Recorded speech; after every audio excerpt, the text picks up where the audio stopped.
Sekarang kita lanjutkan dengan menyusun neraca lajur 10 kolom atau worksheet. Di mana di sini ada kolom trial balance, ada adjustment, ada adjusted trial balance, ada income summary, dan ada balance sheet. Untuk data trial balance, kita akan mengambil data dari trial balance per 31 Desember 2021. Ini datanya. Jadi yang pertama ada cash in bank, saldo debit. Kemudian ini kita masukkan dalam neraca lajur ini. Bisa kita ketik sama dengan, kemudian kita klik di jumlah debit sini. Dan yang sebelah kredit juga klik sama dengan, kemudian klik yang di sebelah kredit sini. Dan ini bisa kita kopikan ke baris bawahnya. Tidak perlu satu-satu kita mengetik sama dengan. Ini sudah muncul. Ini ya. Kemudian untuk kolom adjustment, ini kita isi dari jurnal penyesuaian atau adjustment entries yang sudah kita buat tadi. Jadi kita masukkan sesuai dengan kode akun biar lebih mudah. Saya split untuk monitornya. Yang sebelah sini jurnal penyesuaian, yang sebelah kiri di sini kita ambil untuk neraca lajurnya. Kita masukkan yang pertama ya, sini kolom adjustment, maksudnya ke kolom adjustment. Dalam jurnal penyesuaian di sini ada kas di sebelah debitnya, maka kita masukkan di sini sama dengan, kemudian ketik di kas. Yang kedua bank CES, kita cari akun bank CES. Ya, kita ketik sama dengan, kemudian klik angka bank CES-nya.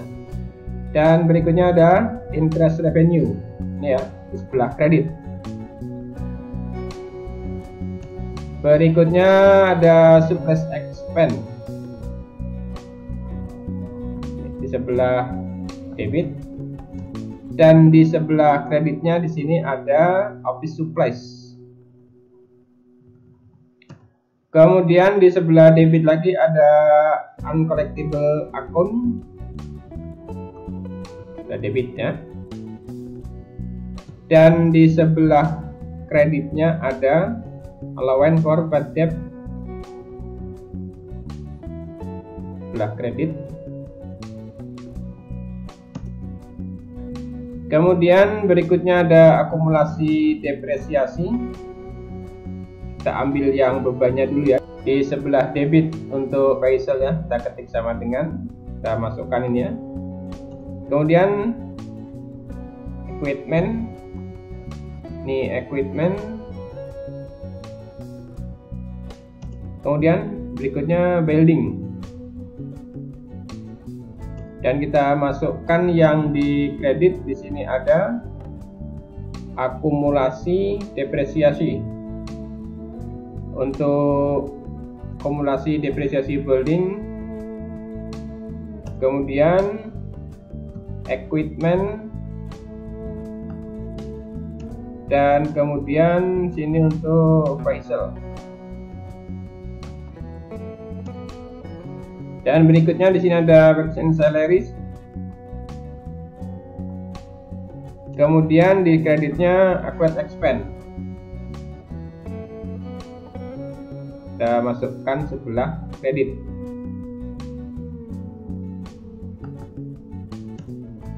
Kemudian berikutnya lagi di sini ada dividen, ya ini dividen ya, sebelah debit.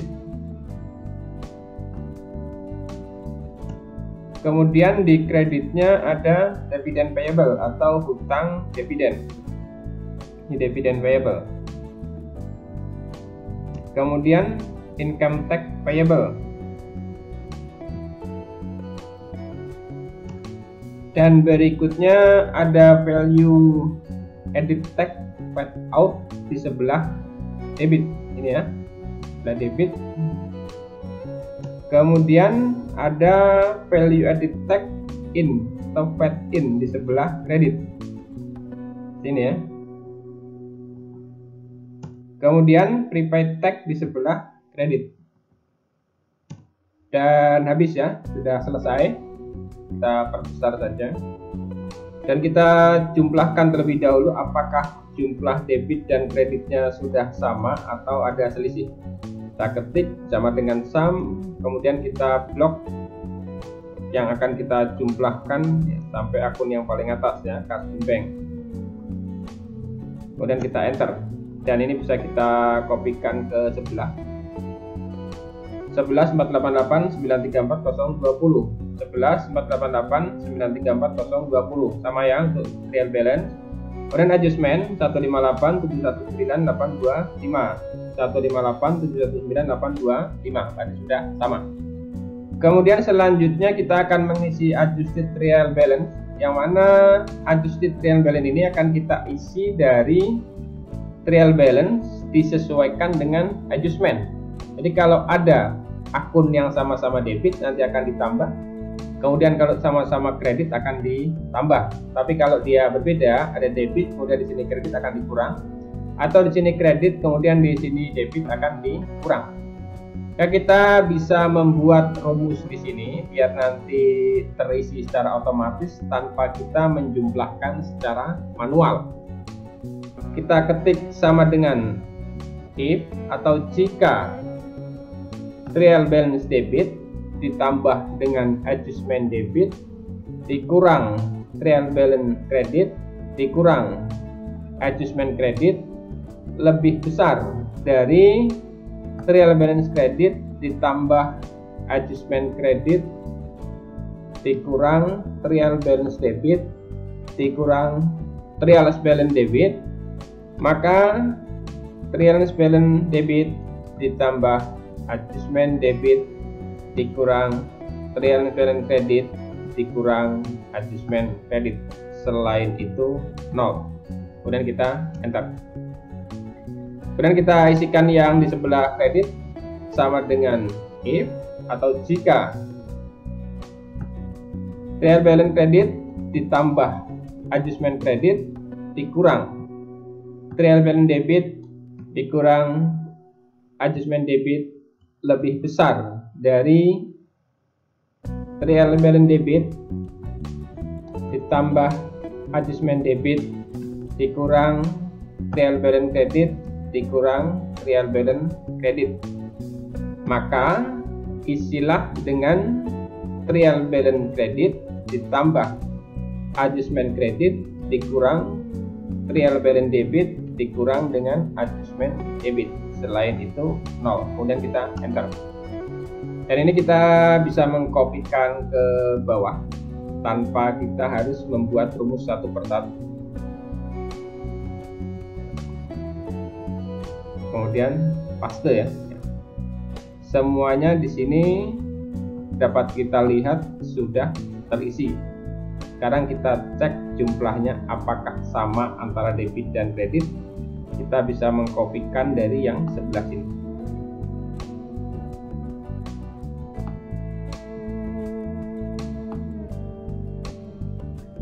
Sebelas 501 797 505 ya. 11.501.797.505 berarti sudah sama antara debit dengan kreditnya. Kemudian kita lanjutkan kolom income summary atau laba rugi dan kolom untuk balance sheet. Jadi untuk yang kolom balance sheet ini nanti isinya adalah akun aset, utang atau kewajiban atau liabilitas dan ekuitas. Berarti akunnya nanti dari kode 1 sampai dengan kode 3. Ini yang masuk dalam kolom balance sheet ya. Dapat kita masukkan di sini. Kita ketik sama dengan, kemudian kita ambil jumlahnya dari kolom adjusted trial balance ini. Kita klik yang pertama untuk kas, kemudian kita enter. Dan yang kreditnya pun sama, kita ketik sama dengan, klik yang kas di sebelah kredit. Kemudian ini bisa kita kopikan ya sampai kode 3 ya, sampai sini. Dan untuk yang kode 4, ini kodenya 4 atau mulai dari sales sampai dengan yang kode 9 ini nanti akan masuk dalam kolom ikhtisar laba rugi atau income summary. Kita ketik sama dengan di sebelah kredit ini ya, income summary. kita klik angka yang dikredit untuk sales of merchandise ini, kemudian kita enter. Dan di debitnya juga kita ketik sama dengan klik yang di sebelah debit sales of merchandise, kemudian kita enter. Dan ini bisa kita kopikan ke bawah ya, sampai yang paling bawah habis ya. Kemudian ini sudah terisi semua kolom income summary dan balance sheet. Sekarang kita jumlahkan, kemudian kita hitung selisihnya apakah sama selisih antara debit dan kredit. Jadi yang income summary besar di sebelah kredit, kita cek selisihnya ya. Kita kurangkan dengan yang di debit 1529, 182, 230. Kemudian yang sebelah kredit kita kurangkan jumlah debit dengan jumlah kredit 1529, 182, 230. Kemudian ini kita hitung untuk grand totalnya. Ini bisa kita kopikan ke sebelahnya. Sama ya. 8203 563 250. 8203 563 250. Kemudian di sini 4827 416 575. Kemudian di sini 4827 416 525. Jadi selisih yang 1529 182 230 ini disebut dengan net earning atau laba bersih. Berikutnya tadi masih satu dalam jurnal penyesuaian yang belum kita selesaikan, yaitu menghitung PPh badan. Setelah kita mengetahui jumlah laba atau net earning sebelum pajak di sini, berarti inilah yang menjadi PKP. Kita sekarang menentukan berapa pajak yang harus dibayar. Kita lihat bahwa omset perusahaan di sini adalah 8 miliaran, artinya di atas 4,8 miliar. Berarti nanti akan dibuat perhitungan peredaran bruto di atas 4,8 miliar sampai dengan 50 miliar. Kita bisa mendapatkan fasilitas atau keringanan pajak sebesar 50% dari tarif pajak normal, yaitu 22%. Sekarang kita hitung berapa besarnya PPh yang terutang. Terlebih dahulu kita tetapkan besarnya PKP atau penghasilan kena pajak, di mana berdasarkan peraturan Ditjen Pajak bahwa untuk PKP itu adalah pembulatan ribuan ke bawah. Jadi bisa kita buat di sini PKP-nya adalah 1.529.182.000 karena pembulatan ke bawah ya. Jadi 230-nya ini kita hilangkan. Dan kita enter, dan sekarang kita hitung berapa PKP yang mendapat fasilitas. Caranya adalah kita ketik sama dengan, kemudian kita tuliskan di sini 4.800.000.000, kita bagi dengan peredaran bruto. Kita lihat peredaran bruto dalam adjusted real balance di sini. Yang pertama di sini ada sales merchandise, kemudian kita kurangkan dengan sales return, kemudian kita tambahkan dengan service income. Karena service income ini juga merupakan penerimaan dari kegiatan usaha ya. Kemudian kita tutup kurung 2 kali dan kita kalikan dengan PKP yang sudah kita hitung tadi ini. Kita enter dan dapatnya 904.560.585. Dan sekarang kita hitung besarnya PPh yang mendapat fasilitas, yaitu PKP yang mendapat fasilitas kita kalikan 22%, kemudian kita kalikan 50%. Jadi keringanan pajaknya 50%, dan kita enter ya. Dapatlah 99.501.664. Kemudian kita hitung PPh non fasilitas. Caranya adalah kita ketik sama dengan, kemudian kita kurangkan PKP secara keseluruhan ini dengan PKP yang mendapat fasilitas. Kemudian kita kalikan tarif normal PPh badan yaitu 22% dan kita enter. Inilah PPh non fasilitas. Dan untuk PPh yang terutang, sekarang kita jumlahkan antara PPh fasilitas dan PPh non fasilitas. Maka nanti akan diperoleh angka di sini sebesar Rp234.918.376. Jadi inilah besarnya PPh yang terutang. Dan karena sebelumnya pada saat kita membuat jurnal penyesuaian untuk income tax payable belum kita lakukan pencatatan dalam jurnal penyesuaian, maka kita catat dalam jurnal penyesuaian di sini, maka kita masukkan ke dalam jurnal penyesuaian di sini, yaitu sebesar Rp234.918.376 dan di kreditnya sama.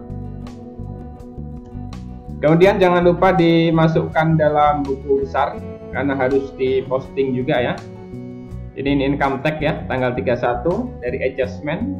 Kemudian ini jumlahnya sesuai dengan yang kita masukkan di jurnal penyesuaian tadi. Kemudian yang di saldo, karena sebelumnya kosong, maka saldonya Rp236.918.376. Kemudian jangan lupa dalam jurnal penyesuaian di sini dimasukkan akun untuk buku besar income tax expense ya. Dan satu lagi di sini yaitu untuk income tax payable, maka kita cari buku besar income tax payable. Ini ya, income tax payable kita masukkan di sebelah kredit dan saldonya sekarang di kredit Rp240.668.376. Jangan lupa di sini kita masukkan kode akun menandakan bahwa jumlah tersebut sudah kita lakukan posting. Dan selanjutnya dari jurnal penyesuaian ini kita masukkan ke dalam adjustment di neraca lajur. Kita cari akun income tax expense. Kita masukkan di sebelah debit sebesar jumlah yang ada di penyesuaian. Kemudian yang di sebelah kreditnya di sini adalah akun income tax payable. Ini ya, income tax payable sebelumnya sudah ada, maka kita tambahkan.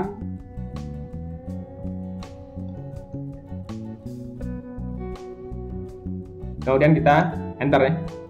Jadi secara otomatis untuk adjusted trial balance ini sudah terisi. Kemudian yang income tax expense juga sudah terisi. Ini ya, income tax expense sudah terisi. Dan di dalam income summary juga sudah masuk. Kemudian yang atas untuk income tax payable juga sudah masuk. Sekarang kita lihat apakah jumlahnya seimbang antara selisih income summary dan selisih balance sheet. Sama ya. 1, 292, 263, 854. 1, 292, 313, 854. Jadi inilah laba bersih setelah pajak.